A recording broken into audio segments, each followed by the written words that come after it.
നമസ്കാരം. ഞാനുണ്ട് ഇവിടെ ചോദിക്കാൻ എന്ന പരിപാടിയുടെ പുതിയ ഒരു അധ്യായത്തിലേക്ക് സ്വാഗതം.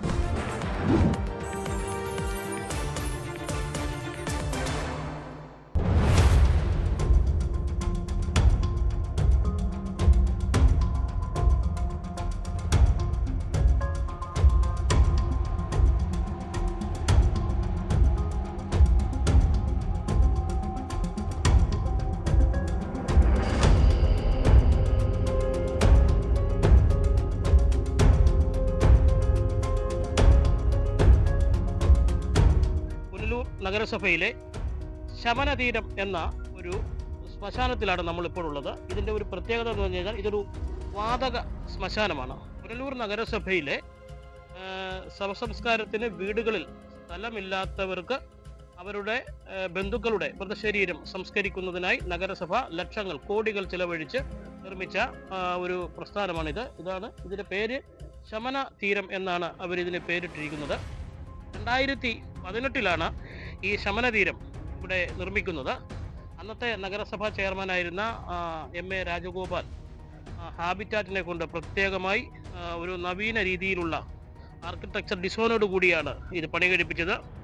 ഇതിൻ്റെ കെട്ടിടങ്ങളുടെ എല്ലാം നിർമ്മാണം തന്നെ അത്രയ്ക്ക് മനോഹാരിത തുളുമ്പുന്ന ഒന്നാണ്. ഒരു ശവസംസ്കാരത്തിനുള്ള ഒരു കേന്ദ്രമാണെന്ന് നമ്മൾ ഒറ്റയടിക്ക് കണ്ടാൽ തോന്നുകയില്ല. പക്ഷേ ഈ ശമനതീരത്തിന് ഇന്നത്തെ അവസ്ഥ വളരെ കഷ്ടമാണ്. മൃതശരീരത്തിനേക്കാളും കഷ്ടമായ നിലയിലാണ് ഇതിൻ്റെ ഇപ്പോഴത്തെ അവസ്ഥ. കാരണം ഈ ശമനതീരം ഇവിടെ കിടന്ന് പഴുത്ത് അളിഞ്ഞ് ദുർഗന്ധം വമിച്ചു തുടങ്ങി. 2018 നിർമ്മാണം പൂർത്തിയാക്കിയ ഈ ശമനതീരം ഇപ്പോൾ 3 തവണ ഇത് നവീകരണത്തിനായി ഏകദേശം കോടികൾ ചിലവാക്കി കഴിഞ്ഞു. പക്ഷേ ഇപ്പോഴും ഇത് പ്രവർത്തനരഹിതമാണ്. ഇത് 2018 മുതൽ വിരലിൽ എണ്ണാവുന്ന മൃതശരീരങ്ങൾ മാത്രമാണ് ഇവിടെ സംസ്കരിച്ചത്. ബാക്കിയുള്ള മുഴുവൻ സമയങ്ങളിലും പല കാരണങ്ങളാൽ ഇതിന് കേടുപാടുകൾ സംഭവിച്ച് തകർന്ന തരിപ്പണമായ അവസ്ഥയിലാണ്. ഇപ്പോഴും ഇത് തന്നെയാണ് സ്ഥിതി. ഇപ്പോൾ പുനലൂരുകാർ നേരിടുന്ന ഏറ്റവും വലിയ ബുദ്ധിമുട്ടെന്ന് പറഞ്ഞാൽ, അപ്പം അവരുടെ ബന്ധുക്കൾ മരിക്കുമ്പോൾ മൃതശരീരം വീട്ടിലടക്കാൻ സ്ഥലമില്ലെങ്കിൽ ഇത് പ്രവർത്തനരഹിതമായതുകൊണ്ട് കൊല്ലം കോളയത്തോട്ടേക്കോ അല്ലെങ്കിൽ തെന്മല ഗ്രാമപഞ്ചായത്തിൻ്റെ പൊതു ശ്മശാനത്തിലേക്കോ അല്ലെങ്കിൽ അവിടെ ഒരു വാതക ശ്മശാനമുണ്ട്, വൈദ്യുത ശ്മശാനമുണ്ട്, അവിടേക്കോ കൊണ്ടുപോകേണ്ട ഒരു സ്ഥിതിയാണ്. ഇത് ഇങ്ങനെ മതിയോ? ഇതാണ് നമ്മളിന്ന് ചർച്ച ചെയ്യുന്ന വിഷയം. ഇതുമായി ബന്ധപ്പെട്ട് പുനലൂർ നഗരസഭയിലെ സാമൂഹ്യ സാംസ്കാരിക രാഷ്ട്രീയ രംഗത്തെ വിവിധ വ്യക്തികൾ നമ്മളോട് പ്രതികരിക്കാൻ തയ്യാറായിട്ടുണ്ട്. നമുക്ക് അവരിലേക്ക് നീങ്ങാം.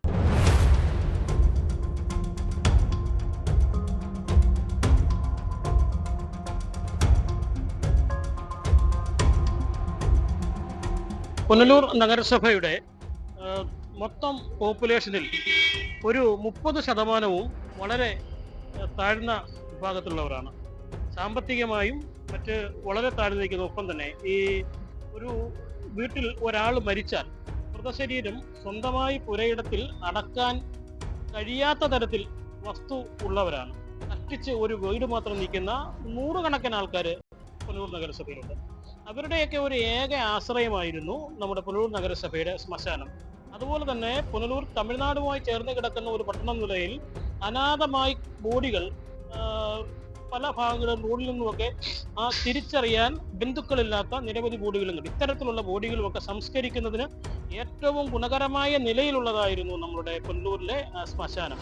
അത് 2013 നിർമ്മാണം പൂർത്തിയാക്കി 2018 സമ്പൂർണ്ണ നവീകരണം കഴിഞ്ഞുള്ള ആ ശ്മശാനം ഘട്ടം ഘട്ടമായി ഇങ്ങനെ നാശത്തിന്റെ വക്കിലേക്ക് പോയി. ഇപ്പോൾ ഏകദേശം 1 വർഷമായി അത് ഒന്നും ചെയ്യാൻ കഴിയാത്ത അവസ്ഥയിൽ തുടരുകയാണ്. നിലവിൽ പുനലൂർ നഗരസഭയിലുള്ള ഒരു മൃതശരീരം അടക്കേണ്ട സാഹചര്യം വന്നാൽ ഇവിടെ നിന്നും ശവശരീരവുമായി കൂടി നടക്കേണ്ട ഒരു സാഹചര്യമാണ്. പുനലൂർ നഗരസഭയിലെ ഉത്തരവാദിത്തപ്പെട്ട ഒരു പാർട്ടി BJPയുടെ ഒരു പ്രതിനിധിയാണ് ബാനർജിയാണ് ഇപ്പോൾ നമ്മോടൊപ്പം ഉള്ളത്. ഈ വിഷയവുമായി ബന്ധപ്പെട്ട് ഇവരുടെ പാർട്ടി തന്നെ നിരവധി സമരങ്ങൾ എടുത്തിട്ടുണ്ട്. നിങ്ങൾ നിരവധി തവണ ഈ ആവശ്യമായി നഗരസഭയിൽ ബന്ധപ്പെടുമ്പോഴും അധികൃതരുടെ ഭാഗത്തു നിന്നും ലഭിക്കുന്ന മറുപടി എന്തൊക്കെയാണ്? പുനലൂർ മുനിസിപ്പാലിറ്റിയിൽ പറഞ്ഞതുപോലെ 2013 തുടങ്ങിയ ഈ ശ്മശാനത്തിൽ ആദ്യകാലങ്ങളിൽ വിറക് ഉപയോഗിച്ചാണ് ഇത് മൃതദേഹങ്ങൾ സംസ്കരിച്ചുകൊണ്ട്. ആ സമയങ്ങളിൽ വ്യാപകമായ പരാതി ഉണ്ടായി. മൃതദേഹങ്ങൾ പൂർണ്ണമായി സംസ്കരിക്കപ്പെടുന്നില്ല എന്നുള്ള പരാതികൾ ഉണ്ടാവുകയും അതിനുശേഷം പതിനെട്ടില് പൂർണ്ണ സജ്ജീകരണത്തോടു കൂടി ബർണർ വെച്ചുകൊണ്ട് ഏകദേശം 2 മണിക്കൂർ പോലും വേണ്ടാത്ത സാഹചര്യത്തിൽ 1.5 മണിക്കൂർ കൊണ്ട് പൂർണ്ണമായിട്ട് ദഹിപ്പിച്ചെടുക്കുകയും ഈ പുനലൂർ പോലുള്ള പ്രദേശങ്ങളിൽ സാധാരണക്കാരായ ജനങ്ങൾ ധാരാളം പാർക്കുന്ന സ്ഥലമാണ്. പലരും വാടകയ്ക്കും മറ്റു രീതിയിലും ഒക്കെ വന്ന് പല ദേശങ്ങളിൽ നിന്ന് വന്ന് പുനലൂരിൽ താമസിക്കുന്നവരാണ്. അപ്പോൾ അവർക്കൊരു മരണമുണ്ടായാൽ ഈ ബോഡി എവിടെ സംസ്കരിക്കണം എന്നുള്ള ഒരു അങ്കലാപ്പിലാണ് ഇപ്പം പുനലൂർ നിവാസികൾ. കാരണം ഒന്നീ ഇവിടുന്ന് തെമ്പല പഞ്ചായത്തിൽ കൊണ്ടുപോകണം, അതല്ലെങ്കിൽ ഇവിടുന്ന് തിരുവനന്തപുരത്തേക്ക് കൊണ്ടുപോകണം. ഈ അല്ലാതെ ഈ അനാഥമായിട്ട് വളരെയേറെ ആളുകളാണ് പുനലൂർ പ്രദേശങ്ങളിൽ മരിക്കപ്പെടുന്നത്. ഉത്തരവാദിത്തമില്ലാതെ ആളുകളില്ലാതെ ഒക്കെ മൃതദേഹങ്ങൾ സംസ്കരിക്കാൻ പറ്റാത്ത സാഹചര്യങ്ങളൊക്കെ ഉള്ളപ്പോൾ മുനിസിപ്പാലിറ്റിയാണ് ഇവരെ എടുത്തുകൊണ്ടുവന്ന് തൊളിക്കോടുള്ള ശ്മശാനത്തിൽ സംസ്കരിച്ചുകൊണ്ടിരുന്നത്. കുറേ കാലങ്ങളായിട്ട് 1 വർഷത്തോളമായി ഇപ്പോൾ അത് സംസ്കരിക്കാൻ പറ്റാത്ത സാഹചര്യമായിട്ട് പുനലൂർ നഗരസഭ എന്ന് പറയുന്ന ഈ ഒരു ഭരണ സംവിധാനം യാതൊരു വിധമായ അനങ്ങാപ്പാറ നയം സ്വീകരിച്ചുകൊണ്ടിരിക്കുകയാണ്. ഒരു കാരണവശാലും അത് റിപ്പയർ ചെയ്യാൻ വേണ്ടി കാശുകൾ അനധികൃതമായി റിപ്പയർ ചെയ്യുന്നതല്ല, 2 ട്രിപ്പ് റിപ്പയർ ചെയ്യും. ഏകദേശം 17,10,000 രൂപ ചെലവഴിച്ച് ആദ്യത്തെ റിപ്പയറിംഗ് കഴിഞ്ഞ് 2 മാസം കഴിഞ്ഞ് വീണ്ടും തകരാറിലായി. പിന്നെ 7 ലക്ഷം രൂപ, അതിപ്പം തകരാറില്ല. ഇനി വീണ്ടും 9 ലക്ഷം രൂപ അനുവദിച്ചിട്ടുണ്ടെന്ന് അറിയാം. ഈ പണം അനുവദിക്കുന്നു, റിപ്പയർ ചെയ്യുന്നു എന്നുള്ളതല്ലാതെ അത് പൂർണ്ണ സജ്ജമാക്കാൻ ഇതുവരെയും കഴിയുന്നില്ല. അതൊരു അനാസ്ഥയല്ലേ? പൂർണ്ണമായിട്ട് അങ്ങനെയുള്ള പ്രശ്നങ്ങൾ വരുന്നത് ഈ മുനിസിപ്പാലിറ്റിയുമായി ബന്ധപ്പെട്ട കോൺട്രാക്ടർമാർക്ക് ആ വർക്കുകൾ കൊടുക്കുകയും അത് പ്രാവർത്തികമായോ എന്ന് അന്വേഷിക്കാൻ ഇവിടെ ആളില്ലാത്ത ഒരവസ്ഥയാണ്. അവർ വരുന്നു, അവരുടെ കാശ് മാറി പോകുന്നു. അത് കഴിയുമ്പോൾ കുറച്ച് ദിവസം കഴിയുമ്പോൾ ഇത് അനാഥമായ അവസ്ഥയിലേക്ക് പോവുകയാണ്. ഇത് ഉത്തരവാദിത്തപ്പെട്ട ഒരു കമ്പനിക്ക് കൊടുക്കുകയും ആ കമ്പനി വർഷാവർഷം അതിൻ്റെ മെയിൻ്റനൻസ് കൂടി ചെയ്യാൻ വേണ്ടിയിട്ടുള്ള വ്യവസ്ഥ എഗ്രിമെൻ്റ് വെച്ച് കൊടുക്കുകയാണെങ്കിൽ ഇങ്ങനെ ഒരു അവസ്ഥയ്ക്ക് പുനലൂരിൽ വരത്തില്ല. ഇതിപ്പം ഇഷ്ടമുള്ള പോലെ ലേലം വിളിച്ചാണോ കോൺട്രാക്ട് കൊടുത്താണോ എങ്ങനെയാണോ ഇത് മാറിപ്പോകുന്നുണ്ട്. പക്ഷെ അത് കഴിഞ്ഞിട്ട് ഇത് പ്രവർത്തനരഹിതമാകുമ്പോൾ ആരെ സമീപിക്കണമെന്നോ മുനിസിപ്പാലിറ്റിക്ക് യാതൊരു വിധമായ അറിവോ ഒന്നും ഇല്ലാത്ത ഒരവസ്ഥയാണ്. പുനലൂരിൽ നിരന്തരമായിട്ട് പല രാഷ്ട്രീയ സംഘടനകളും സമരങ്ങൾ നടത്തുന്നുണ്ട്, മറ്റു കാര്യങ്ങളൊക്കെ നടത്തുന്നെങ്കിലും പുനലൂരിലെ ചെയർപേഴ്സൺ ഉൾപ്പെടെയുള്ള മുനിസിപ്പൽ ഭരണസമിതി ഇതിന് യാതൊരു വിധമായ അനുകൂലമായ ഒരു നിലപാട് സ്വീകരിക്കുകയോ ഒന്നും ചെയ്യുന്നില്ല. അതുപോലെ ഇവിടെ പ്രതിപക്ഷമുണ്ട്, സമരം നടത്തുന്നു എന്ന് അവർ കൂടെ കാണിക്കുന്നുണ്ട്. ഞാൻ BJPയുടെ പ്രതിനിധി എന്ന് ഉള്ള നിലയ്ക്ക് ഞാൻ പറയുന്നത്, എനിക്ക് തോന്നുന്നു ഇവർ 2 പേരും കൂടി ചേർന്നുകൊണ്ട് ഈ ഫണ്ടുകൾ വെട്ടിക്കുകയാണോ എന്ന് പോലും ആരോപിക്കപ്പെടേണ്ടതായിട്ട് വരുന്നുണ്ട്. കാരണം ശക്തമായ ഒരു സമരം നടത്തിയിട്ട് ജനങ്ങൾക്ക് വേണ്ടിയിട്ട് നിൽക്കുന്ന ഒരു സാഹചര്യം പ്രതിപക്ഷത്തുനിന്നും ഉണ്ടാകുന്നില്ല. സമരങ്ങൾ നടക്കുന്നുണ്ട്, കേസ് കൊടുത്തുകൊണ്ട് വിജിലൻസിന് കേസ് കൊടുക്കുന്നു. ഗവൺമെന്റിനെതിരെ ഉള്ള സമരത്തിന് ഗവൺമെന്റിലെ വിജിലൻസിന് കേസ് കൊടുത്തിട്ട് എന്ത് സംഭവിക്കാനാണ്? സമരങ്ങൾ നടത്തണം. ജനങ്ങളുടെ ശ്രദ്ധയിൽപ്പെടാവുന്ന രീതിയിലും മുനിസിപ്പാലിറ്റിക്ക് ബുദ്ധിമുട്ടുണ്ടാവുന്ന രീതിയിലും സമരങ്ങൾ നടത്തിക്കൊണ്ട് പ്രതികരിക്കാൻ പ്രതിപക്ഷം കൂടെ തയ്യാറായിരുന്നെങ്കിൽ ഇത്രയും അഴിമതികൾ ഈ പുനലൂർ മുനിസിപ്പാലിറ്റി നടക്കില്ല എന്നാണ് എനിക്ക് മനസ്സിലാക്കാൻ കഴിയുന്നത്. വളരെ വ്യക്തമാണ്, പ്രതിപക്ഷത്തിന്റെ ഒരു ഊർജ്ജക്കുറവ് ഉണ്ടെന്ന് തന്നെയാണ് മറ്റ് പാർട്ടികൾ വിശ്വസിക്കുന്നത്. അത്തരത്തിൽ ആവാതിരിക്കുവാനുള്ള ശ്രമം പ്രതിപക്ഷത്തിന്റെ ഭാഗത്തു നിന്നും അടിയന്തരമായി ഉണ്ടാകേണ്ടിയിരിക്കുന്നു, പ്രത്യേകിച്ച് ഈ ശ്മശാനത്തിന്റെ വിഷയത്തിൽ.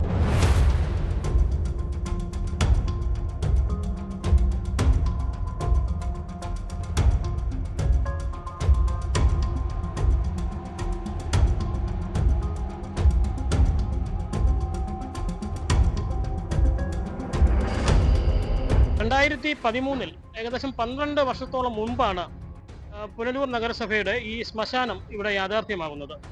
അതിനുശേഷം ആ തുടക്കത്തിൽ ഇത് വിറകുകളൊക്കെ വെച്ച് ശവസംസ്കാരം നടത്തുന്ന നിലയിലുള്ളതായിരുന്നു. പിന്നീട് 2018 അത് ആധുനികവൽക്കരിച്ച് വാതക ശ്മശാനമാക്കി മാറ്റി. അത് തുടക്കം മുതൽ പിന്നെ 2-3 ഘട്ടങ്ങളിലായി പല മെയിൻ്റനൻസുകൾ നടന്നെങ്കിലും ഇതുവരെയും ജനങ്ങൾക്ക് പ്രയോജനപ്പെടുന്നില്ല എന്നുള്ളതാണ് നമ്മുടെ ചർച്ചാ വിഷയം. നമ്മുടെ പുനലൂരിലെ കോൺഗ്രസിന്റെ ഒരു പ്രമുഖ നേതാവും ഈ സജീവമായി രാഷ്ട്രീയത്തിൽ പുനലൂരിന്റെ വികസന മേഖലകളിലെല്ലാം കൈവെക്കുന്ന ഒരു വ്യക്തി എന്ന നിലയിൽ സാധാരണ ജനങ്ങൾക്ക് ഏറ്റവും ആശ്രയമാകേണ്ട ഈ ശമനതീരം എന്ന പുനലൂർ നഗരസഭയുടെ ഈ ശ്മശാനം തകർന്ന് നാമാവേശമായിരിക്കുന്ന സാഹചര്യത്തിൽ എന്തുകൊണ്ട് പുനലൂർ നഗരസഭയിലെ പ്രതിപക്ഷ കൗൺസിലർമാർ ഇതിനെതിരെ ഒരു പ്രക്ഷോഭം സംഘടിപ്പിക്കുന്നില്ല? പുനലൂരിലെ ഈ ശ്മശാനം വളരെ വിസ്തൃതമായ പുനലൂർ നഗരസഭാ പ്രദേശത്ത്, പ്രത്യേകിച്ചും തമിഴ്നാടിന്റെ അതിർത്തി പങ്കിടുന്ന പട്ടണം എന്ന നിലയിൽ അനാഥ മൃതദേഹങ്ങളടക്കം പുനലൂർ പട്ടണത്തിൽ തിങ്ങിപ്പാർക്കുന്നവർക്ക് അവരുടെ ബന്ധുക്കളുടെയും മറ്റും മൃതദേഹങ്ങൾ സംസ്കരിക്കുന്നതിന് സൗകര്യമില്ലാത്ത ഒരു സ്ഥലം എന്ന നിലയിൽ വളരെ വിസ്തൃതമായ പ്രദേശത്ത് ഒരു ശ്മശാനം, അതും ആധുനിക രീതിയിലുള്ള ശ്മശാനം വളരെ അനിവാര്യമായിരുന്നു. അങ്ങനെയാണ് ഏതാണ്ട് 11 വർഷം മുമ്പ് ഒരു ശ്മശാനം ആരംഭിച്ചത്. പിന്നീട് 2018 അത് പുതുക്കി പണിഞ്ഞു, ആധുനികവൽക്കരിച്ചു. ഫർണസ് ഉപയോഗിച്ചുകൊണ്ട് വളരെ പെട്ടെന്ന് മൃതദേഹം സംസ്കരിക്കുന്ന സൗകര്യത്തോടുകൂടി ശ്മശാനം പുതുക്കി പണിതു. ഈ പുതുക്കി പണിതതിന് ശേഷം ശ്മശാനത്തിൽ നിരന്തര തകരാറുകളാണ്.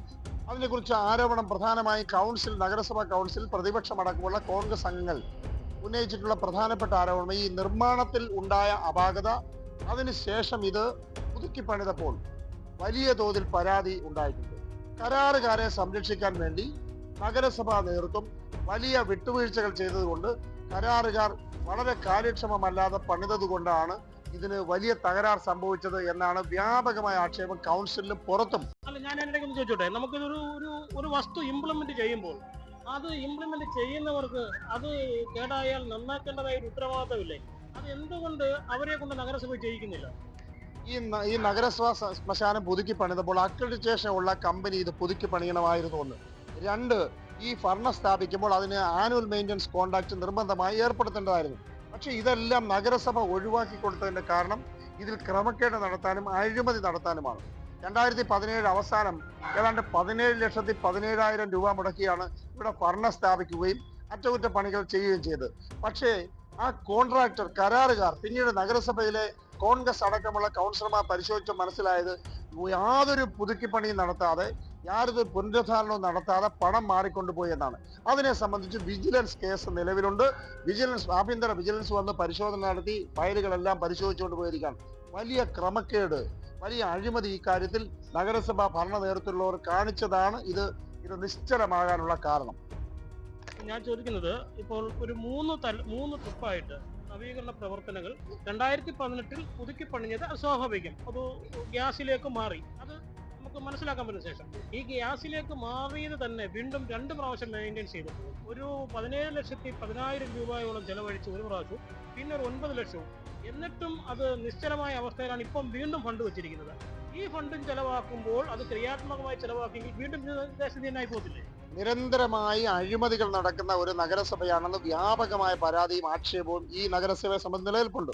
മാത്രമല്ല, കരാറുകാർക്ക് വേണ്ടി ചില കരാറുകാർ നടത്തുന്ന ഭരണമാണ് നഗരസഭാ നേതൃത്വമുള്ളതിന്റെ ഉത്തമ ഉദാഹരണമാണ് ശ്മശാനത്തിന്റെ പുനരുദ്ധാരണവും ഏറ്റവും അവസാനം നടന്ന 9 ലക്ഷം രൂപയുടെ പുനരുദ്ധാരണ പ്രവർത്തികൾ.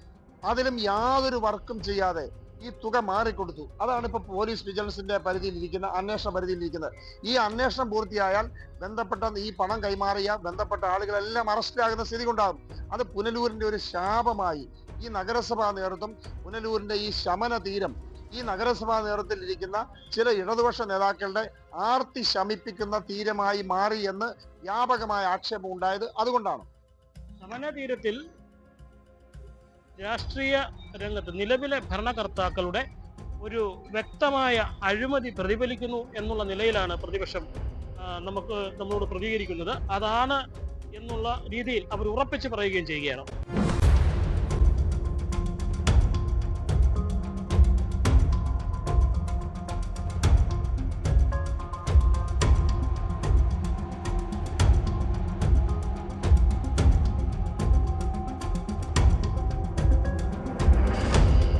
പുനലൂർ സാംസ്കാരിക സമിതിയുടെ പുനലൂരിലെ പ്രമുഖ പ്രവർത്തകനും അതിന്റെ സംഘാടകനുമായ AK നസീറാണ്.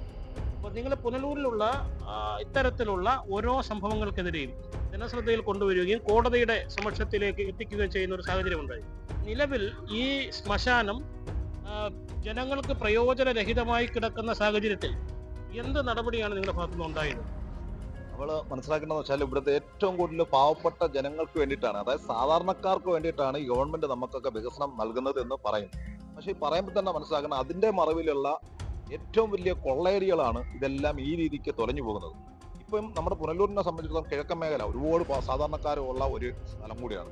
ഇവിടെ ഈ ശ്മശാനത്തിന് ഈ കഴിഞ്ഞ പ്രാവശ്യം 9 ലക്ഷം രൂപ മുടക്കി, അതിന് തൊട്ട് മുമ്പ് ഒരു 17 ലക്ഷം രൂപ മുടക്കി. 17,10,000 രൂപ. അതെ, കണക്കുകളെല്ലാം കറക്റ്റ് അവർ പറയുന്നത്. പക്ഷെ കണക്കെല്ലാം കറക്റ്റ് പറയുമ്പോഴും ഈ 17 ലക്ഷം രൂപ മുടക്കിനകത്ത് ഒരു 3 ലക്ഷം രൂപ അതിനകത്ത് ഉപയോഗിച്ചിരുന്നെങ്കിൽ ഇത് ഉപയോഗിക്കപ്പെടുമായിരുന്നു. ആദ്യം വിറക് സംവിധാനത്തിൽ പോക്കോയിൽ വെച്ചിട്ടായിരുന്നു ഉണ്ടാക്കിയത്. പിന്നീട് അത് വന്നിട്ടെന്താ വെള്ളം ഇറങ്ങി അതിന്റെ പൊക്കുലിമേട്ടം അടുപ്പല്ലേ അവിടെ നേരെ വെള്ളം ഇറങ്ങുമായിരുന്നു. അങ്ങനെ അത് മനഃപൂർവ്വം നശിപ്പിച്ച്. അപ്പൊ അടുത്ത ഫണ്ട് വെച്ചു, ഒരു വലിയ ഫണ്ട്. അപ്പോഴാണ് ഗ്യാസ് ടൈപ്പ് സംവിധാനം വന്നത്. ഇതൊരു സാധാരണ എനിക്കൊന്ന് ഒരു 10-25 പേരെങ്കിലും ഇതുവരെ ദഹിപ്പിക്കാൻ കഴിഞ്ഞിരുന്നെങ്കിൽ നമുക്ക് മനസ്സിന് സന്തോഷം ഉണ്ടായിരുന്നു. ഇപ്പൊ എന്താ നടന്നുകൊണ്ടിരിക്കുന്നത്? ഇപ്പൊ ഒരു സാധാരണക്കാരൻ മരിച്ചു കഴിഞ്ഞാൽ ആ പാവപ്പെട്ട ഇല്ലാത്തവനാണല്ലോ ഇതിനൊക്കെയുള്ള ശ്മശാനങ്ങളൊക്കെ തീർക്കുന്നത്. ഈ പാവപ്പെട്ടവന് അമിത ചെലവ്. ആംബുലൻസ് വിളിച്ച് കിലോമീറ്ററുകൾ താണ്ടി തെമ്മല ഗ്രാമപഞ്ചായത്തിൽ കൊണ്ടുപോയി അടക്കേണ്ട സാഹചര്യമാണ് ഇപ്പൊ നിലവിലുള്ളത്. തെന്മലയില് അന്ന് എന്തെങ്കിലും സംസ്കാരം നടക്കുന്നുണ്ടെങ്കിൽ പിന്നെ പോളയത്തോട്ട് കൊണ്ടുപോയി. അതെ എന്നാൽ ആലോചിക്കണം, കൊണ്ടുവന്ന ആംബുലൻസിലാണോ? ഇന്നത്തെ കാലത്ത് ആംബുലൻസിന്റെ ഒക്കെ ചാറ് കയറിയല്ലോ. മാന്യമായിട്ട് ഓടിക്കുന്നവരും കൊള്ളയടിക്കുന്നവരും. അപ്പൊ ഇവർക്കെല്ലാം സംവിധാനം ഉണ്ടാക്കി. ഈ മരിച്ചാൽ പോലും ജീവിതത്തിൽ സമാധാനമില്ലാത്ത രീതിക്കുള്ള വികസനങ്ങളാണ് നമ്മുടെ നാട്ടിൽ നടക്കുന്നതിനുള്ള ഏറ്റവും വലിയ ഉദാഹരണമാണ് ഈ ശ്മശാനം. എന്നിട്ട് ഇതൊക്കെ തന്നെ ഇപ്പൊ കൊണ്ടുവന്ന ഇതിന് നമ്മൾ ആലോചിക്കണം, ഇതൊക്കെ യുദ്ധകാലാടിസ്ഥാനത്തിൽ പണി തീർക്കേണ്ടതിന് പകരം ഇങ്ങനെ വല്ല വാർത്തകൾ ഇടുന്ന സമയത്ത് ചുമ്മാ ഒരു കൊട്ടി ആവശ്യത്തെ ഒരു പരിപാടി അല്ലാതെ ഈ വികസനം എന്ന് പറഞ്ഞ ചെയർപേഴ്സൺ ഉണ്ട്, വൈസ് ചെയർമാൻ ഉണ്ട്, അവർക്ക് പുതിയ വാഹനമുണ്ട്, ഈ AC ഉണ്ട്. എന്നിട്ട് ഇതിനകത്ത് അങ്ങോട്ടും ഇങ്ങോട്ടും ലേലക്ക പോകുന്നതല്ലാതെ പാവപ്പെട്ടവന് വേണ്ട ഒരു സംവിധാനം ഇവരാരും ഉണ്ടാക്കി കൊടുക്കുന്നില്ല എന്നുള്ള സത്യമാണ്. അതിന് ഏറ്റവും വലിയ ഉദാഹരണമാണ് പുനലൂർ നഗരസഭയിലെ ശ്മശാനം. ശ്മശാനത്തിന്റെ നിലവിലെ അവസ്ഥയ്ക്ക് ഒരു പരിഹാരം ഉണ്ടാകണം എന്നുള്ള നിലയിൽ നിരവധി പ്രക്ഷോഭങ്ങളും പ്രതിഷേധങ്ങളും ഒക്കെ ഉണ്ടായി. എന്നിട്ടും അത് എന്തുകൊണ്ട് നഗരസഭാ ഭരണകർത്താക്കൾ അത് ശ്രദ്ധിക്കുന്നില്ല അതാണ് ഞാൻ ഈ പറഞ്ഞ ഒന്നാം സംഭവമാണ്. ജനങ്ങളോട് അത്രയ്ക്കാണ് ആത്മാർത്ഥം എന്തിനാണ്. അത് ഒരു കൂറും ഒരു സ്നേഹവും ഒരു ജനങ്ങൾക്ക് എന്തെങ്കിലും ഒരു ഗ്ലാസ് വെള്ളം കൊടുത്താൽ അതിനകത്ത് ഒരു കൈയിടുന്ന എന്തിനു പറഞ്ഞു. ഈ സാനിറ്റൈസർ വിഷയം കോവിഡ് സമയത്ത് ആലോചിക്കണം, 2 രൂപയുടെ സാനിറ്റൈസർ വിഷയം തന്നെ ലക്ഷക്കണക്കിന് രൂപ അട്ടിമറിച്ചു. കോവിഡിന്റെ സമയത്ത് ലക്ഷക്കണക്കിന് രൂപ ഉണ്ടാക്കിയ നേതാക്കന്മാർ നമ്മുടെ നാട്ടിലുണ്ട്. അപ്പൊ ഇത് കണക്കുള്ള ശ്മശാനം എന്ന് പറഞ്ഞാൽ സാധാരണക്കാർക്ക് വേണ്ടിയിട്ടുള്ളതിനകത്ത് ഒന്ന് എത്തി നോക്കാൻ പോലും ഈ ഉദ്യോഗസ്ഥർക്കൊന്നും സമയമില്ല എന്നുള്ളതാണ് സത്യാവസ്ഥ. പക്ഷെ ഇതൊക്കെ വളരെ വലിയ പ്രക്ഷോഭത്തിലേക്ക് പോകേണ്ട പല പ്രാവശ്യം പ്രക്ഷോഭം ഉണ്ടാക്കി അവിടെ വലിയ പ്രശ്നങ്ങൾ ഉണ്ടാക്കിയിട്ടുണ്ട്. അതിനെതിരെ കേസ് വന്നിട്ടുണ്ട്. പക്ഷെ എന്ത് ചെയ്യാനാ, ഇപ്പോഴും അനുഭവിച്ചിട്ടുണ്ട്. ലക്ഷക്കണക്കിന് 9 ലക്ഷം രൂപ ഇപ്പൊ അനുഭവിച്ചിട്ടുണ്ട്. ഇതൊക്കെ യുദ്ധാടിസ്ഥാനത്തിൽ പണി ജനങ്ങൾക്ക് കൊടുത്താലേ സാധാരണക്കാരന് വേണ്ട വികസനമില്ല ഇത്. ഈ പാവപ്പെട്ടവന്റെ വോട്ട് വേണം, പാവപ്പെട്ട നെഞ്ചത്ത് തന്നെ പിന്നെയും അവന് ഒരു ഗുണവും ഇല്ലാത്ത രീതിയിൽ ഒരു വികസനം എന്നല്ല ഏത് വികസനം എടുത്താലും ഒരു ബസ് സ്റ്റാൻഡ് ഉണ്ടായും, ബസ് എടുത്താലും ഇപ്പൊ ഈ നിൽക്കുന്ന സ്ഥലം എടുത്താലും ഏത് ഗവൺമെന്റ് ജനങ്ങൾക്ക് ഉണ്ടാക്കുന്ന ഏതൊരു സ്ഥാനത്തും കോടിക്കണക്കിന് രൂപ അധികമാവുകയും ചെയ്യുന്നുണ്ട്. എന്നിട്ട് ഒരു വെയിറ്റ് ഷർട്ട് വരെ എടുത്തെന്ന് ആലോചിച്ചു അല്ലേ? എന്നാലും ഒരു ചെറിയൊരു വെയിറ്റ് ഷർട്ടിനകത്ത് എഴുതി വെച്ചേക്കാന്ന് കണ്ടാൽ നമ്മളൊക്കെ വിഡ്ഢികളാന്ന് തോന്നുന്നു. കണ്ണാടി ഇപ്പൊ 10 പ്രാവശ്യം നമ്മൾ നോക്കേണ്ട അവസ്ഥയാണ്. അതേ കണക്കുള്ള വൃത്തികെട്ട വികസനങ്ങൾക്ക് കോടികൾ അടിച്ചു മാറ്റാൻ വേണ്ടിയിട്ട് ഉപമാരുതൻ ഉണ്ടാക്കുന്ന രൂപരേഖയുടെ ഭാഗമാണ് ഈ നശിപ്പിച്ചിട്ടിരിക്കുന്നത്. നശിപ്പിച്ചിട്ടിരിക്കുന്നത് തന്നെ പറയണം, നശിച്ചതല്ല നശിപ്പിച്ചിട്ടിരിക്കുകയാണ്. കാര്യം അതിന്റെ മറവിലും വമ്പം കൊള്ളയടിക്കാൻ വേണ്ടിയിട്ട് മാത്രം അങ്ങനെ ഇട്ടിരിക്കുന്ന ഒരു സംവിധാനം നമ്മൾ അത്തരത്തിൽ ചിന്തിക്കേണ്ടിയിരിക്കുന്നു. കാരണം 2018 നിർമ്മാണം പൂർത്തിയായതിനു ശേഷം 3 ഘട്ടത്തിൽ നവീകരണ പ്രവർത്തനം നടത്തിയിട്ടും ഇത് ജനങ്ങൾക്ക് പ്രയോജനം ചെയ്യുന്നില്ലെങ്കിൽ അത്തരത്തിൽ ചിന്തിക്കേണ്ട ഒരു സാഹചര്യമാണ്. കാരണം ഇത് എന്തായാലും ഇതിനകത്ത് ഈ മിഷനറീസ് ഇംപ്ലിമെന്റ് ചെയ്ത കമ്പനിക്കാണ് ഉത്തരവാദിത്വം ഉണ്ടാവുക. തീർച്ചയായിട്ടും സംശയം നോക്കുന്നില്ല. അത് അവർ തിരിഞ്ഞു നോക്കുന്നുണ്ടായിരിക്കും, മനസ്സിലായി, തിരിഞ്ഞു നോക്കുന്നുണ്ടായിരിക്കും. അപ്പൊ അതിന്റെ പേരിൽ അടുത്ത ഫണ്ട്, ഈ ഫണ്ട് ഉപയോഗിച്ചാലെല്ലാം ജനങ്ങൾക്ക് ഗുണപ്പെടും. ഉപയോഗിക്കുന്നുണ്ട്, പക്ഷെ അത് പോകുന്നത് പിന്നാമ്പറങ്ങളിലൂടെ അങ്ങ് പോവാ. മനസ്സിലായില്ലേ? ഒരു വലിയൊരു വിജിലൻസ് അന്വേഷണം നമുക്ക് വെക്കാന്ന് വെച്ചാൽ എന്നെ സംബന്ധിച്ചിടത്തോളം എനിക്ക് വിജിലൻസിൽ വിശ്വാസമില്ലാത്ത ഒരാളാണ്. കാരണം ഞാൻ വിജിലൻസിനെ പറയും പോയതാ, പല പ്രാവശ്യം പല കേസുകൾക്കും പോയതാ. പക്ഷെ ഒരു കാര്യമില്ല, ഭരിക്കുന്ന പാർട്ടി തന്നെ വിജിലൻസ്. അപ്പൊ എങ്ങനെ ശരിയാവും? നമ്മുടെ നാട് നന്നാവണമെങ്കിൽ ആദ്യം കൊള്ളാവുന്ന ഉത്തരവാദിത്തപ്പെട്ട ആർജവമുള്ള രാഷ്ട്രീയക്കാരിലൂടെ വരുന്ന പ്രതിനിധികൾ, കുറച്ച് എന്താ പറഞ്ഞ ജനങ്ങളോട് ഒരു ചെറിയ സ്നേഹമെങ്കിലും കാണിക്കുന്ന ആൾക്കാരായിരിക്കണം. അത് അവരെയാണ് പൊതുപ്രവർത്തകർ എന്ന് പറയുന്നത്. അങ്ങനെ ഒരു പൊതുപ്രവർത്തകർ ഇതുവരെയും ഈ നാട്ടിൽ ഉണ്ടായിട്ടില്ല. അപ്പൊ എന്ത് ചെയ്യാൻ പറ്റും? നാടിനോട് ആർജവമുള്ള പൊതുപ്രവർത്തകർ ഭരണരംഗത്തേക്ക് വരുവാണെങ്കിൽ പ്രതിസന്ധിക്ക് പരിഹാരം ഉണ്ടാകാൻ കഴിയും എന്നുള്ളതാണ് നമ്മുടെ അഭിപ്രായം. വളരെ വ്യക്തമാണ്. സാംസ്കാരിക സമിതി പ്രവർത്തകരായ AK നസീറിന്റെ അഭിപ്രായം വളരെ വ്യക്തമാണ്. പുനലൂരിലെ സാംസ്കാരിക രംഗത്തും പൊതുരംഗത്തുമൊക്കെ നിറസാന്നിധ്യമായ പല പ്രമുഖ വ്യക്തികളും ഇതുമായി ബന്ധപ്പെട്ട് പ്രതികരിക്കുവാനായിട്ട് നമ്മൾ നടത്തിയിട്ടുണ്ട്. സാർ പേരെങ്ങനെ? CB വിജയകുമാർ. സാറേ എന്തിനെ പ്രതിനിധീകരിച്ചിരുന്നത്? ഞാൻ പ്രിയദർശിനി ഫൗണ്ടേഷന്റെ ചെയർമാനാണ്. സാംസ്കാരിക രംഗത്ത്, സാഹിത്യ രംഗത്ത് പ്രവർത്തിക്കുന്ന ആളാണ്. സാർ ഇവിടെ പുനലൂരിലെ ഇപ്പോൾ നമ്മൾ വളരെ അധികം ബുദ്ധിമുട്ട് നേരിടുന്ന ഒരു വിഷയമാണ് മൃതദേഹങ്ങൾ സംസ്കരിക്കാനുള്ള ഒരു സ്ഥലമില്ല എന്നുള്ളത്. നഗരസഭയ്ക്ക് ഉണ്ടായിരുന്ന ആ ഒരു ക്രിമിറ്റേറിയം നശിച്ച അവസ്ഥയിലാണ്. ഇത് ശ്രദ്ധയിൽപ്പെട്ടിരുന്നുകൊണ്ടോ? എങ്ങനെയാണ് നമുക്കിത് ഇനി ഒന്ന് പുനരുജ്ജീവിപ്പിക്കാൻ കഴിയുന്നത്? 2018 ആയപ്പോൾ ഇത് പൂർത്തിയായി. വൈദ്യുത ശ്മശാനം അല്ല, ഈ വാതക ശ്മശാനം പൂർത്തിയായി എന്ന് പറഞ്ഞുകൊണ്ട് വളരെ ആർഭാടത്തോടു കൂടി അതിൻ്റെ ഉദ്ഘാടനമൊക്കെ നടത്തിയതാണ്. പക്ഷെ എനിക്ക് തോന്നുന്നത് കഴിഞ്ഞ 18 ശേഷമുള്ള 7 വർഷം എടുത്താൽ ഒരു 10 ശവശരീരം പോലും അവിടെ വൃത്തിയായി ദഹിപ്പിക്കാൻ സാധിച്ചിട്ടില്ല എന്നതാണ് ഖേദകരമായ സംഭവം. ഇതിനിടയ്ക്ക് മാധ്യമങ്ങളിലൂടെ വളരെ അധികം വന്ന ഒരു വാർത്തയാണ്, ഒരു മൃതശരീരം പകുതി ആയപ്പോഴത്തേക്കിനും എന്തോ തകരാറ് പറ്റി നിന്നു പോകേണ്ട ഒരു സാഹചര്യം ഉണ്ടായതായിട്ട് വന്നിരുന്നു. അങ്ങനെ ഒരു സംഭവം ഉണ്ടായി. അതിനകത്ത് ആ വാതകത്തിൽ എന്തോ ഒരു തകരാറ് സംഭവിച്ചത് മൂലം അത് പിന്നീട് മറ്റു രീതിയിൽ സംസ്കരിക്കുന്ന ഒരു സംഭവം. ഇത് വളരെ അപമാനകരമായ ഒരു സംഗതിയാണ് പുനലൂരിനെ സംബന്ധിച്ചിടത്തോളം. ഒരു മനുഷ്യ ശരീരത്തോട് എങ്ങനെ പെരുമാറണം എന്ന് നമ്മുടെ ഭരണഘടനയും നിയമവും എല്ലാം വ്യവസ്ഥ ചെയ്തിട്ടുണ്ട്. നമ്മുടെ സംസ്കാരവും അത് തന്നെയാണ്. സമീപകാലത്ത് നടക്കുന്നത് കൊല്ലത്ത് പോളയത്തോട് ശ്മശാനത്തിലേക്ക് ഇവിടെ നിന്ന് ശവശരീരങ്ങൾ പുനലൂരിലെ നഗരസഭയുടെ കത്ത് കൊടുത്തിട്ടാണ് വിടുന്നത്.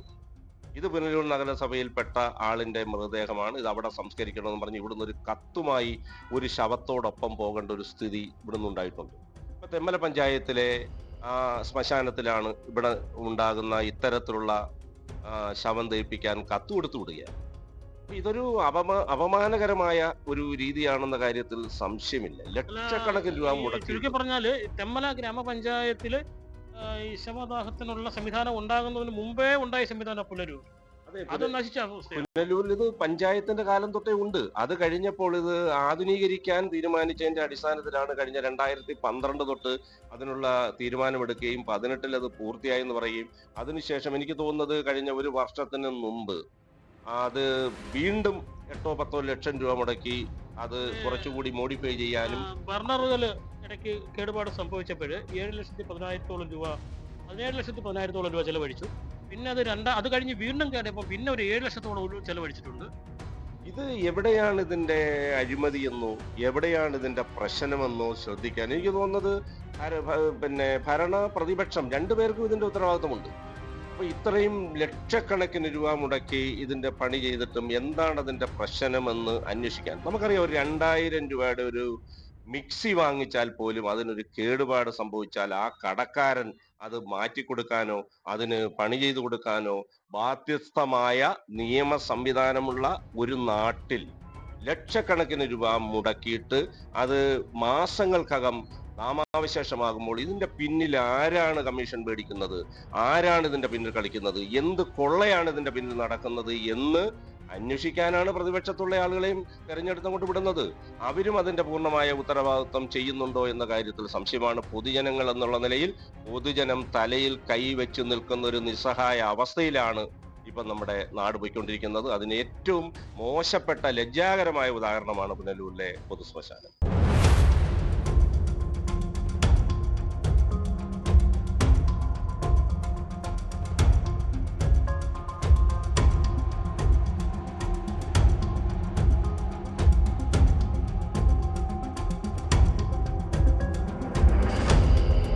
പുനലൂർ നഗരസഭയിൽ വീടും വസ്തുവും ഇല്ലാത്തവരും വാടക വീട്ടിൽ കഴിയുന്നവരുടെ വീട്ടിൽ ഒരു മരണം നടന്നാൽ ആ മൃതശരീരം എവിടെ മറവ് ചെയ്യണം എന്നറിയാതെ ഇന്നവർ നെട്ടോട്ടം ഓടുകയാണ്. ആ ശവം മറവ് ചെയ്യണമെങ്കിൽ അവർ താമസിക്കുന്ന വാർഡിലെ കൗൺസിലറെ ഒരു ലെറ്റർ വാങ്ങി കൊല്ലം പോളയത്തോട്ടേക്കോ തെന്മല ഗ്രാമപഞ്ചായത്തിലെ ശ്മശാനത്തിലേക്കോ ഓടേണ്ട ഒരു സ്ഥിതിയാണ്. ഈ സ്ഥിതി എങ്ങനെ പുനലൂരിൽ ഇത് സംജാതമായി? 2013 ലക്ഷങ്ങൾ ചെലവഴിച്ച് നിർമ്മാണം പൂർത്തിയാക്കിയ ശ്മശാനം ഘട്ടം ഘട്ടമായി തകർച്ച നേരിട്ട് ഇപ്പോൾ പൂർണ്ണ തകർച്ചയിലെത്തി നിൽക്കുകയാണ്. ഏകദേശം 1 കോടിയിൽ പുറത്ത് രൂപ നിർമ്മാണത്തിനും അതിന്റെ നവീകരണ പ്രവർത്തനത്തിനുമായിട്ട് ചെലവഴിച്ചിട്ടുണ്ട്. എങ്കിലും അത് ജനങ്ങൾക്ക് പ്രയോജനം ചെയ്യുന്നില്ല. വളരെ ലജ്ജാകരമല്ലേ? മുസ്ലിം ലീഗിന്റെ സലീമാണ് ഇപ്പോൾ നമ്മോടൊപ്പം ഉള്ളത്. വളരെ ലജ്ജാകരമല്ലേ ഇത്? തീർച്ചയായിട്ടും ലജ്ജാകരമെന്നല്ല, ഇത് വളരെ വേദനാജനകമായ ഒരു കാര്യമാണ്. പുനലൂർ നഗരസഭയിലെ പുതിയതായി കൂട്ടിച്ചേർത്ത വാർഡ് ഉൾപ്പെടെ 35 വാർഡുകളിൽ സ്വന്തമായി ഭൂമിയില്ലാത്ത പ്രത്യേക വിഭാഗത്തിൽപ്പെടുന്ന ഒരു വലിയ ജനവിഭാഗത്തിന് മരിക്കാൻ പേടിയാണ് പുനലൂരിൽ. കാരണം അവരുടെ മരണം അവരുടെ ബന്ധുക്കൾക്ക് വല്ലാത്ത പൊല്ലാപ്പാണ് സൃഷ്ടിക്കുന്നത്. വേറൊന്നുമല്ല, ഇപ്പൊ നമുക്കറിയാം സെമിത്തേരി ഉണ്ട്, കല്ലറയുണ്ട്, അല്ലെങ്കിൽ മയ്യവാടിയുണ്ട്, ഖബർസ്ഥാനുണ്ട്. അത്തരം ആളുകൾക്കൊന്നും ഒരു വിഷമവും വരുത്തില്ല. അതിന് സംവിധാനങ്ങൾ അവർ കണ്ടെത്തിയിട്ടുണ്ട്. സ്ഥിരമായി വളപ്പില്ലെങ്കിൽ സ്വന്തമായി ഭൂമിയുള്ള ഒരാൾക്ക് ഈ കാര്യത്തിൽ വിഷമം വരുത്തില്ല. സ്വന്തമായി ഭൂമിയില്ലാത്ത ഒരാൾ അയാൾ മരണപ്പെട്ടാൽ നമുക്ക് മറവ് ചെയ്യണ്ടേ, അതിനെ കുഴിച്ചിടണ്ടേ, അല്ലെങ്കിൽ അതിനെ ദഹിപ്പിക്കണ്ടേ, ആചാരപ്രകാരം സംസ്കരിക്കണ്ടേ? ഇതിനു വേണ്ടിയിട്ട് ഈ ഇതും ചുവന്നുകൊണ്ട് ബന്ധുക്കൾ പോളയത്തോട്ട്, ഈ പറഞ്ഞ പോലെ പോളയത്തോട്ടും ചെമ്മലയും അല്ലെങ്കിൽ തിരുവനന്തപുരത്തൊക്കെ പോകേണ്ട സാഹചര്യത്തിലേക്ക് വന്നിരിക്കുന്നത്. പ്രാകൃതമായ രീതിയിലായിരുന്നു ഇവിടെ ഇതര കാര്യങ്ങൾ നടന്നുകൊണ്ടിരുന്നത്. ജനങ്ങളുടെ നിരന്തരമായ മറുപടി കാരണം കുറച്ച് ആധുനികമായ രീതിയിൽ 2013-2018 കാലഘട്ടത്തിൽ ഇത് പരിഷ്കരിച്ചു. കോടിക്കണക്കിന് രൂപ പറഞ്ഞ പോലെ ചെലവാക്കി. കണ്ടാൽ താജ്മഹൽ തോറ്റുപോകുന്ന ഒരു സംഭവമാണ് ചെയ്തു വെച്ചിരിക്കുന്നത് പുറത്തുനിന്ന് നോക്കിയാൽ. അല്ല, അത് നമ്മൾ അതിന്റെ നിർമ്മാണത്തെ പറ്റി ഒന്നുകൂടെ പറഞ്ഞു. നമ്മളിത് അത് പരാമർശിച്ചില്ല. വളരെ ഒരു ശവനതീരം എന്ന് പറയുന്ന ആ ഒരു കെട്ടിടത്തിലേക്ക് ഒരു ശവവുമായിട്ട് ചെല്ലുന്ന ഒരാളുടെ മനസ്സിന് കുളിർമ ഉണ്ടാകുന്നില്ല. അതിന്റെ കൺസ്ട്രക്ഷൻ ഒന്നും കുറ്റം പറയരുത്, അത്ര മനോഹരമാണ്. ഞാൻ പറഞ്ഞു താജ്മഹൽ പോലെ ഞാൻ പറഞ്ഞു, വളരെ മനോഹരമായി പ്രിയപ്പെട്ടവന്റെ വേർപാടിൽ ആ മൃതദേഹമായി ചെല്ലുന്നവരുടെ മനസ്സിന് ശാന്തമാകുന്ന തരത്തിലുള്ള അന്തരീക്ഷം സൃഷ്ടിച്ച ഒരു നല്ല കെട്ടിടവും രൂപകൽപ്പനയാണ്. സംഗതിയൊക്കെ ശരിയാണ്, പക്ഷെ സംഗതി അടുപ്പ് കത്തത്തില്ല. ഇതാണ് അതിന്റെ രഹസ്യം. ഇത് കൃത്യമായി മെയിൻ്റെനൻസ് നടത്താതെ അന്നേരം ആ കാര്യം നടത്തിക്കൊണ്ട് പോകുക എന്നല്ലാതെ വൃത്തിയായി മുന്നോട്ട് കൊണ്ടുപോകുന്ന ഒരു ഏർപ്പാട് നഗരസഭയ്ക്കില്ല. ഇവിടെ ഒരു മനുഷ്യനെ സംബന്ധിച്ച് ഏറ്റവും അത്യാവശ്യപ്പെട്ട ഒരു കാര്യമല്ലേ അയാളുടെ ബന്ധുക്കൾ മരിച്ചാൽ അടക്കാൻ സ്ഥലമില്ലെങ്കിൽ, മറവ് ചെയ്യാൻ സ്വന്തമായി ഭൂമിയില്ലെങ്കിൽ അത് കൃത്യമായ രീതിയിൽ സംവിധാനം ഏർപ്പെടുത്തി കൊടുക്കണ്ടേ? ഇവിടെ ഈ പുനലൂർ പോലെ കേരളത്തിൽ ഏറ്റവും ചൂടുള്ള ഒരു പ്രദേശത്ത് ഏറ്റവും കത്തിക്കരിയുന്ന വെയിലത്ത് പോലും സുഖകരമായി AC വാഹനത്തിൽ യാത്ര ചെയ്യാൻ എത്രയും പെട്ടെന്ന് അതിന് പ്രൊജക്ട് വെക്കാനും അതിന് ഫണ്ട് അനുവദിപ്പിക്കാനും ഇവിടുത്തെ ഭരണാധികാരികൾ കഴിയുന്നുണ്ടല്ലോ, ഇവിടുത്തെ നഗരസഭ അധികൃതർ കഴിയുന്നുണ്ടല്ലോ. ഇവിടുത്തെ പാവങ്ങൾ മരിച്ചാൽ എന്ത് ചെയ്യണം? ഇത്ര മനോഹരമായ ഒരു സംവിധാനത്തിൽ, ഒരു അന്തരീക്ഷത്തിൽ ഒരു ശമനതീരം എന്ന പേരിൽ ഒരു ക്രമറ്റോറിയം ഉണ്ടാക്കിയിട്ടിട്ട് അവിടെ പ്രവർത്തനക്ഷമമായ ഒരു യന്ത്രം സ്ഥാപിക്കാൻ അല്ലെങ്കിൽ കൃത്യമായി അതിനെയൊന്നും മെയിൻ്റനൻസ് നടത്താൻ കഴിയുന്നില്ലെങ്കിൽ പിന്നെ ഇവരൊക്കെ ഈ ശീതളമയാർന്ന വാഹനത്തിൽ ഞെളിഞ്ഞ് യാത്രയുടെ എന്താണ് കാര്യം? ഈ നാട്ടുകാരുടെ വിഷമമായി പറയുന്നത്. ഇതിനകത്ത് വളരെ സങ്കടകരമായ കാര്യം എന്ന് പറഞ്ഞാൽ ഈ നഗരസഭയിലെ സാധാരണക്കാരന്റെ നിർധനരുടെയും യാതൊരു താല്പര്യങ്ങളും പരിഗണിക്കപ്പെടുന്നില്ല. ഇവിടെ വലിയൊരു കോക്കസ് ഉണ്ട്.